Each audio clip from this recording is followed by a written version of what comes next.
Oke, baik. Bismillahirrahmanirrahim. Assalamualaikum warahmatullahi wabarakatuh. Kembali lagi di channel saya Muhammad Albiansa Profesor Prosi dan kali ini kita akan lanjut ke mata kuliah web semantik lagi.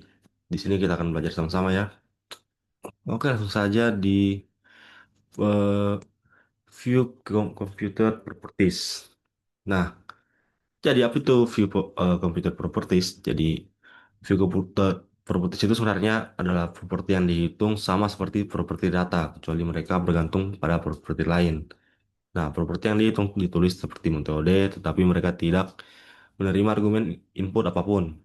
Nah, properti yang dihitung diperbarui secara otomatis ketika ketergantungan berubah, sementara metode dipanggil ketika sesuatu terjadi. Seperti dengan penanganan acara misalnya. Nah, properti yang dihitung digunakan saat mengeluarkan sesuatu yang bergantung pada sesuatu yang lain juga. Lalu kita lanjut ke properti yang dihitung bersifat dinamis.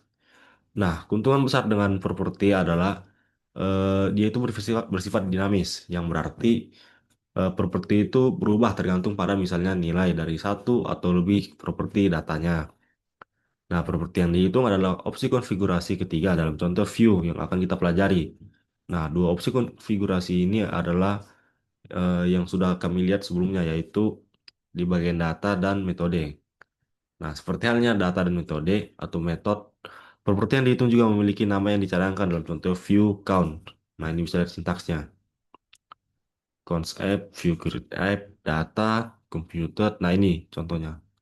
Computed dan methods. Nah, lalu properti yang dihitung, ya atau tidak, atau yes or no. Nah, anggaplah kita ingin membuat formulir untuk membuat item dalam daftar belanja dan kita ingin menandai apakah item baru itu penting atau tidak. Nah, kita juga dapat menambahkan umpan balik atau feedback yang yes or no ketika kotak centang dicetak di running. Seperti yang telah kita lakukan dalam contoh sebelumnya. Nah, ini bisa dilihat. Kita coba. Nah, ini bisa dilihat outputnya ya. Ada di bagian hmm, ya di bagian sini, di bagian sintaksnya. Nah, itemnya ini penting atau tidak. Nah, sepertinya outputnya. Oke, lanjut lagi. Nah, tapi jika kita bertanya kepada seseorang apakah ada sesuatu yang penting, mereka kemungkinan menjawab ya atau tidak daripada benar atau salah. Jadi untuk membuat formulir kita lebih cocok dengan bahasa normal atau yang lebih intuitif ketika kita harus memiliki ya atau tidak sebagai feedbacknya pada kotak box yang ingin kita masukkan eh, logo atau lambang centang atau checklist. Sekarang kita coba. Nah ini, yes or no, yes or no. Hasilnya akan seperti ini. Oke, kita lanjut lagi di bawah. Nah, di sini ada properti yang dihitung dan perbandingannya ketika menggunakan metode. Nah, jadi properti dan metode yang dihitung keduanya ditulis sebagai function atau fungsi, tapi mereka berbeda.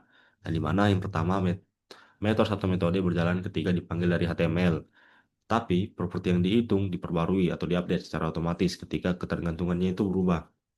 Lalu yang kedua, properties itu yang dihitung biasanya menggunakan cara yang sama seperti kita menggunakan properti data, tapi dia itu bersifat dinamis. Seperti itu. Oke, itu saja untuk bagian view computer properties. Kita lanjut ke materi berikutnya.